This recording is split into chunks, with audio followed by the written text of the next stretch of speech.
Vējš sveiksnājā dzimušiem. Jūlija mēnesis ir par baudīšanu. Pat, lai vai cik tas neizklausās dīvaini un interesanti, dažādu aizliegto augļu baudīšanu, izgaršošanu, ļaušanos, baudīšanu.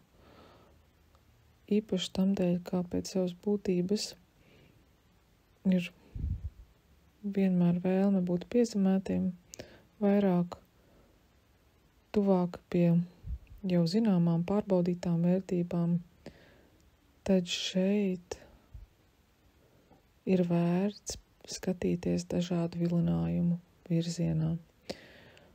Un pat neiet runa par to, ka šie vilinājumi vai kārdinājumi var baudīšanu vai kā aizliegt baudīšanu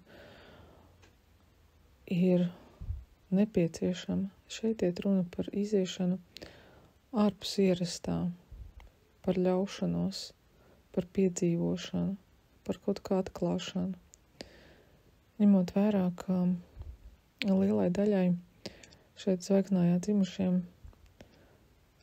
straujas pārmaiņas reti, kad izdodas ieviest savā dzīvē apzināti, tad šis ir par tādu apzinātu ļaušanos, par pamēģināšanu, par dažādību, par atbrīvošanos.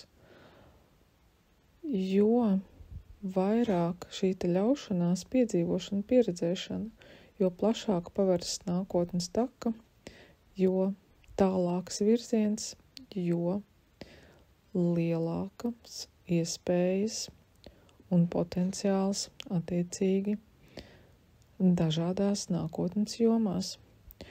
Un šeit patiesi iet runa par dažādām jomām. Ne tikai finansiālam, ne tikai attiecībam, ne tikai veselības. Šeit pārpilnības raksts solis būt ļoti dāsns.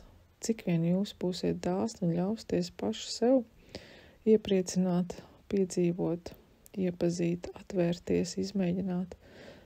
Tieši tā pati visums jums atbildēs. Kāpēc šoreiz tieši tā? Tāpēc, ka caur šādu prizmu ir vieglāk parādīt mozaīku, kas gaida plašā pasaulē par iespēju apjomu un savu sajūtu izgaršošanu, virzoties caur šīm pieredzēm, ļaušanos, baudīšanu un pat kaut kā aizliegta pamēģināšana, kaut kā pārkāpšana.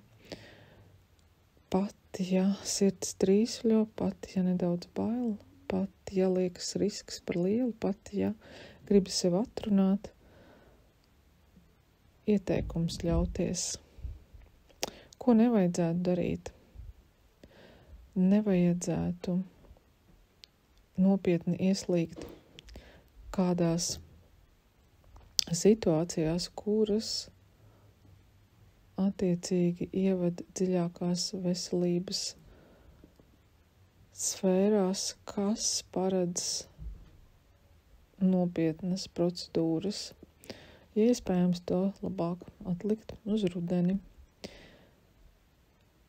Atkal, ja tomēr jau kaut kas ļoti nolikts un paredzēts, tad arī šeit ļauties vēl kādam viedoklim, alternatīvām skatījumam, pieejai, kombinētām metodēm,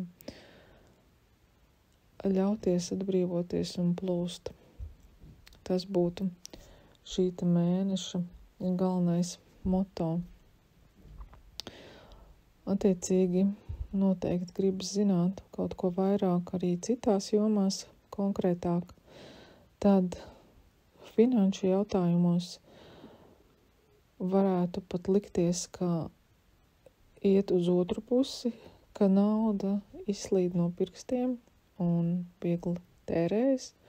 Tāpat laikā jāatcerās iesākums, ka jāļaujas, un tas ir tieši tā paredzēts, ļaušanās, plūšana un līdz ar to arī tērēšana. Nevajadzētu par to satraukties, nevajadzētu pieturēt, vienkārši atbrīvoties un ļauties. Protams, šeit neiet runa par astronomiskām summām, kur tagad būtu jāizšķiež, jātērē, jāriskē. Šeit iet runa par dvēseles fiziskā ķermeņa, intelekta, emocionālām iepazīšanas, pārsteigumu, izmēģināšanas baudām. Un vieglam riskam, kas, piemēram, lielāko daļu citām zīmēm nemaz nav nekāds risks un nekāda ļaušanās, tā ir vienkārši viņu ikdiena pilnīgi normāla parādība. Tad vēža zvaigznājā dzimušiem tas nozīmē daudz. Īpaši sākotnējā periodā. Tamdēļ šeit arī var skatīties tie, kas vairāk jau beigu periodā dzimuši, var pat atļauties lielāku riska amplitūdu. Tie, kas sākumā var tā vēl piesardzīgāk taustīties, skākt ar mazumiņu un tādu saprast, tas patiešām ir patīkami, jauki, forši, interesanti. Man tas liek justies tā kā no jauna piedzimušam un ļauties vairāk plusot vēl klāt.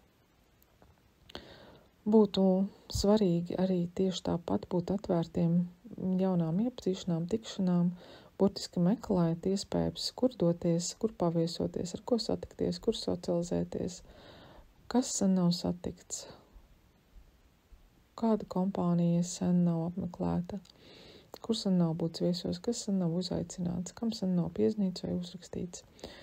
Burtiski mērķiecīgi iet cauri iespēju plašumam, nemaz nedomājot par to, ko padomās, ko teiks, kā liksies, kā izklausīsies. Uztvert to kā izaicinājumu, piedzīvojumu, pieredzi un iziešanu ārpus no komforta zonas. Un šajā visā slēpsies jau sākotnēji pieminētās pārpilnības raksts, kurš bagātīgi atalgos arī caur tādiem momentiem, kur pēkšņi sen nesatikti cilvēki un sen neredzēti bijušie kolēģi, skolas biedri, seni kaimiņi, attāli radi, pēkšņi pavērs kādas durvis, par kurām pat nevarēja iedomāties gan finanšu, gan attiecību, gan dzīves vietas un citu jomu iespējamību potenciālam.